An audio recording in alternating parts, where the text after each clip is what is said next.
मैं पहले ही सदन को बता दूं कि इस बिल पर व्यापक चर्चा होगी, इसलिए आप अपने विषय को जब व्यापक चर्चा हो जब बोलें, और पर्याप्त समय आपको दूंगा, कोई समय की कमी नहीं रहेगी।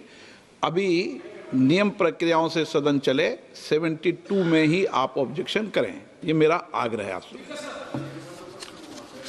धर्मेंद्र यादव जी आपको देंगे। धन्यवाद अध्यक्ष जी। पहले सबसे पहले आपका। मैं अपनी पार्टी और अपने नेता आदरणीय अखिलेश जी की ओर से ये जो तीनों ही के तीनों बिल आए हैं, संविधान संशोधन बिल, परसीमन बिल, संघराज्य बिल, तीनों ही बिलों का पुरजोर विरोध करता हूं सभापति जी, और संवैधानिक आधार पर करता हूं। देश के संविधान में हम संसद को पावर इस बात की दी गई है कि संविधान की सुरक्षा करें, सुरक्षा करें, लेकिन सभापति जी आज एक ऐसे बिल आए हैं कि हम लोग संविधान को ही तोड़ना, मरोड़ना, फोड़ना चाह रहे हैं, और इसका हम समाजवादी पार्टी के लोग पुरजोर विरोध करते हैं। सभापति जी, विरोध के आधार हैं सभापति जी, जिस तरह से डिलिमिटेशन को जनगणना से पृथक किया जा रहा है, ये मैं समझता हूं संविधान की भावनाओं के पूरी की तरह से विरोध में है। जिस तरह से महिला बिल के नाम पर महिला बिल की चाशनी, अध्यक्ष जी एक मिनट तो देना पड़ेगा अध्यक्ष जी, नहीं देंगे, दीजिए। ऐसे नहीं महिला बिल की चाशनी के नाम पर जो हाल कश्मीर का हुआ है, आसाम का हुआ है, वही हाल पूरे देश के करने का जो प्रयास है, हम संपूर्ण विपक्ष की ओर से इसका हम पुरजोर विरोध करेंगे।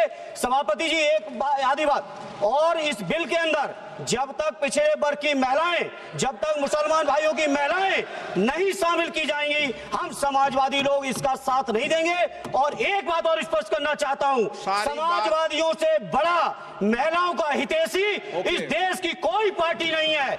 आज भी आपसे ज्यादा प्रतिशत हमारे अंदर महिलाओं की है। इसलिए सभापति जी आपके माध्यम से सरकार से अनुरोध है कि इस बिल को, संविधान संशोधन बिल को, परसीमन बिल को, केंद्र राज्य संशोधन बिल को वापस लिया जाए, और जो 2023 में महिला बिल लागू किया इस सदन ने, उसका अनुपालन किया जाए, देश के अंदर लागू किया जाए।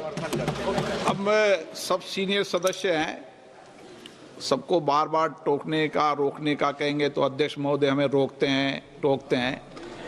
इसीलिए क्या महिला आरक्षण के खिलाफ हैं क्या आप?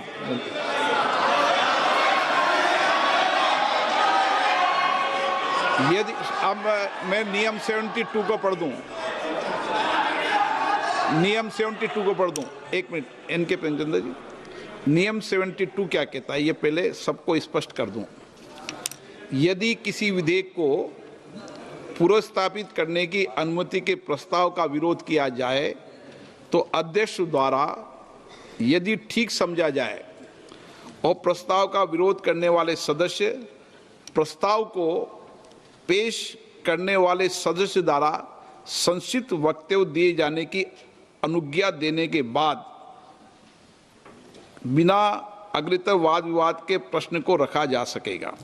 परंतु जब प्रस्ताव इस आधार पर विरोध किया जाए कि विधेयक ऐसे विधान का, लेजिस्लेटिव कॉम्पिटेंस का, ऐसे विधेयक का विधान का सूत्रपात करता है जो विधायन क्षमता से परे है, तो अध्यक्ष द्वारा उस पर पूर्ण चर्चा की आज्ञा दी जा सकती है। परंतु ये भी है कि अध्यक्ष द्वारा वित्त विधेयक या विनियोग विधेयक को प्रस्तावित करने की अनुमति का प्रस्ताव तुरंत मतदान के लिए रखा जा सकता है। अब आपने रूल 72 में जिन्होंने नोटिस दिया है, आपने रूल 72 में ये टेक्निकल विषय उठाने का मौका दिया जा रहा है। मेरा एक बहुत विनम्रता से एक रिक्वेस्ट है, अभी जैसे हमारा समाजवादी ने कहा कि मुस्लिम महिलाओं का आरक्षण होना चाहिए, ये असंवैधानिक बात इस तरह का रूल 72 में ना बोले। धर्म के नाम पर यह रिजर्वेशन नहीं हो सकता, इस संविधान में नहीं है, इस तरह का बात ना करें। आपने नहीं बुलाया महिला विधेयक को।